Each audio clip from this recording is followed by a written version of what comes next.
Aha, indi isə belə bir loqaritmik ifadələr verib bizə. Deyir ki, bunları müqayisə edin. Adətən şagirdlər çox vaxt bu tip misallarda çətinlik çəkirlər. Ona görə mən bunu seçmişəm və bu misalı müqayisə etmək istəyirəm. Loqaritma 4-də 1 əsaslan x, 5-də 1 əsaslan x, bir də 8-də 1 əsaslan x-i müqayisə etmək lazımdır. Təbii ki, bu misalın da bir neçə üsulları var. Bunlardan biri də funksiyanın qrafikini qurmaqdır. Deməli, mən indi burada bu funksiyanın qrafikini qurmağa çalışacağam və həll edəcəm.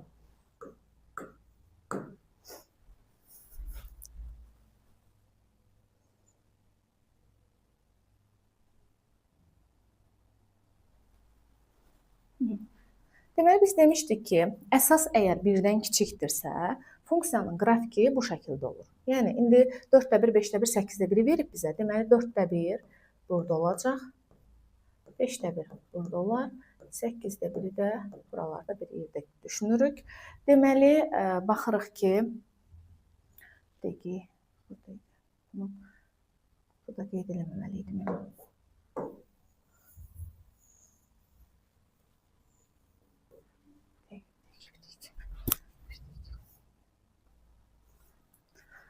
Deməli, biz verilən bu loqaritmik ifadələrin qrafiklərini qurmalıyıq. Necə qurarıq? Deməli, burada 4-də 1 əsasdan x olduğuna görə x-a 4-də 1 verəcəyik.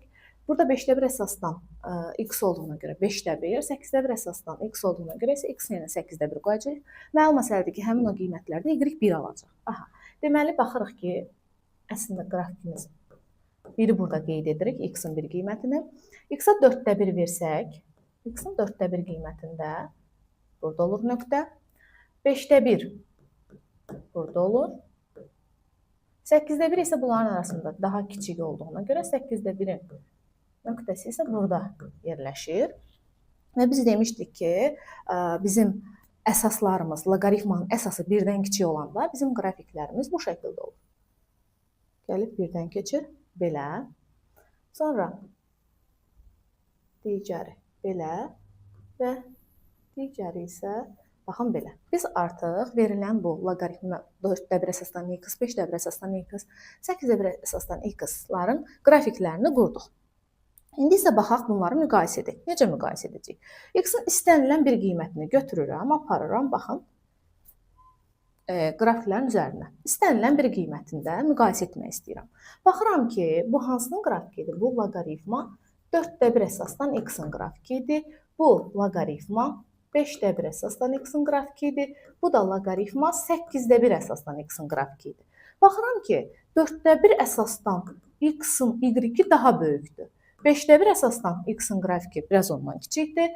8-də 1 daha kiçikdir. Deməli, mən başa düşürəm ki, artıq 0-1 aralığında, yəni x-in 0-1 aralığında, 0-dan böyük, 1-dən kiçik olan aralıqda necə olacaq? Loqaritma 4-də 1 əsasdan x böyükdür. Loqaritma 5-də 1 əsasdan x, o da böyükdür. Loqaritma 8-də 1 əsasdan x-dır. İndi keçirəm digər 1-dən böyük tərəflərə. X-in 1-dən böyük qiymətlərində artıq işlər dəyişir. Baxırıq ki, 4-də 1 əsasdan x-in qrafiki budur. Düzdürmü? Bu 4-də 1 qrafikidir, bu 5-də 1-in qrafikidir, bu da 8-də 1 əsasdan olanın qrafikidir. Burada isə baxın, burada nə görürəm? Burada da x-in bir qiymətinə baxıram, çəkirəm. Burada görürəm ki, 4-də 1-in y-i daha kiçikdir, 5-də 1-in y-i ona nisbətən böyükdür, ən böyük 8-də 1-in y-idir. Deməli, artıq mən başa düşürəm ki, x 1-dən böyük olan yerlərdə isə necə olacaq? Loqaritma 8-də 1 əsasdan x böyükdür, loqaritma 5-də 1 əsasdan x, o da böyükdür, loqaritma 4-də 1 əsasdan x-dır. Belə.